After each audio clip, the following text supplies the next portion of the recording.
Hi, I'm Tim. Welcome to our channel and thanks for logging on. Today we're discussing the Glashutte Original Senator Chronometer Regulator.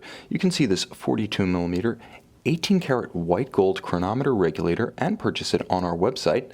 And subscribe to our YouTube channel if you're enjoying these videos. You can also click on the card in the upper right hand corner of the screen at any time during this video to see our full listing for this watch with additional high resolution images, accessories included, and naturally complete pricing details. Now you can see on my wrist 6 1/3 inches, 16 centimeters in circumference. This is a 42mm watch with impressive stance and presence. In 2009, Glashutte Original released its original Senator chronometer. In 2013, the company followed up with the watch you see here, the Chronometer Regulator, separating the indications of seconds, minutes, and hours to separate dials for easy reading in the tradition of the great mother clocks used to regulate watches in watchmaking workshops. Now, 42mm is across the round of the case. In terms of thickness, the watch is quite manageable. It's actually only 12mm thick, believe it or not. It sits flat and broad on the wrist with a beautiful conical double-stepped bezel that allows a tight dress sleeve or cuff to easily slide over the watch. Now, from lug to lug, it has full size, modern size, but not oversized. 48.5mm from extremity to extremity.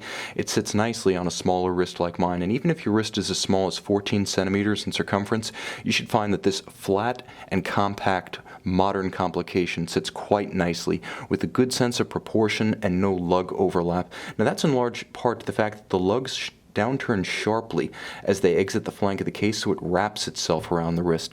Now, you'll also note that the strap and the clasp are wonderfully substantial. Glashutte Original does not skimp here. The leather is thick. It's of an impressive grade. It has a little bit of a central bolstered spline and a monotone stitch. It's a very dark black monotone, large, not quite rectangular, but circular scale alligator leather. And you can see that it's wonderfully thick with folded sides. It's matched with a very burly and beautifully finished single swing arm deployant clasp. You can see a combination of matte finish and polished finish. Nothing is left essentially unfinished. There's no evidence of stamping or machining here. It's as beautifully wrought as the case itself. You can see the Glashutte Original logo inset. Now, you'll also note that the watch features a remarkable combination of case finishes, both satin linear, which you can see across the flanks of the case and the broad sides of the lugs, and a high polish on the tops of the lug hoods as well as the bezel. Makes for a beautiful and subtle contrast. This is a sober, handsome, and substantial watch. I've always been a devotee of Audis, and I have to say that's the vibe I'm getting from this watch. It's a little bit avant-garde. It shows respect for tradition, but always you get the combination of the two with a wonderful sense of substance. Now, you can see the dial itself is a matte silver. This is what Glashutte Original calls varnished granate. Now, it's a beautiful type of matte lacquer. It's several applications of materials to create the appearance of a frosted grain, but it is a lacquer.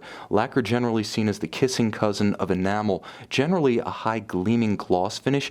Here, beautiful, granular. It has a little bit of a twinkle in the soft light of my light box. Now, each of the sub-registers has been countersunk to give another focal plane to the dial and to add a little bit of texture, visual differentiation. You can see the primary elements are all arranged on a vertical axis with Roman numerals stylized at 12 o'clock for the hours, and of course traditional Arabic numerals for both the minute track and the constant seconds, both featuring a small railroad pattern that's galvanized onto the dial after the granate is applied. Now, there is a 44-hour power reserve up-down placed at 3 o'clock and a nicely stepped double date. This is a grand date, or as Glashutte Original calls it, the panoramic date with 2 digits at 3 o'clock. The watch has a fascinating hacking system, which not only stops the balance, but you'll note it actually centers the seconds hand, and it precisely synchronizes the pair-style minute hand with one of the minutes. So it synchronizes the minute hand to the next nearest minute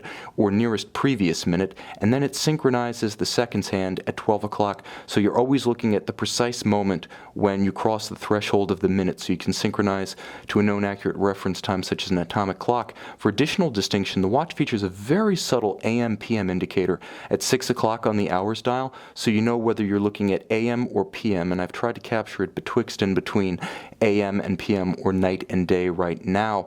Now, the case back is just as fascinating, if not perhaps even more so than the dial. This is Glashütte Original's manufacturer caliber 58-4, 58 joules manual winding with a 44-hour power reserve. It's beautifully distinctive of Glashütte Original's finishing traditions. Note the pocket watch style 3/4 bridge. Note the train wheels set in golden chiton and fixed by screws right next to the corporate marquee. Note the hand-engraved balance cock, which I'll try to show a better effect here. You can see that it's been completely engraved by hand beneath a black polished swan's neck regulator. Now when I unhack the balance, I allow it to continue beating. It beats away at 28,800 vibrations per hour, 4 Hertz, and this 58 joule movement is a chronometer.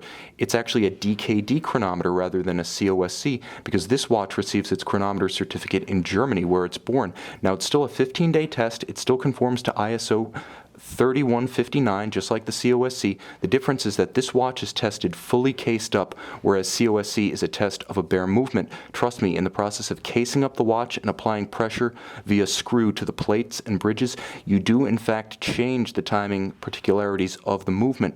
So this watch, tested fully cased up, has just a little bit additional pedigree. You can see this beautiful Glashütte Original Senator Chronometer Regulator and purchase it on our website.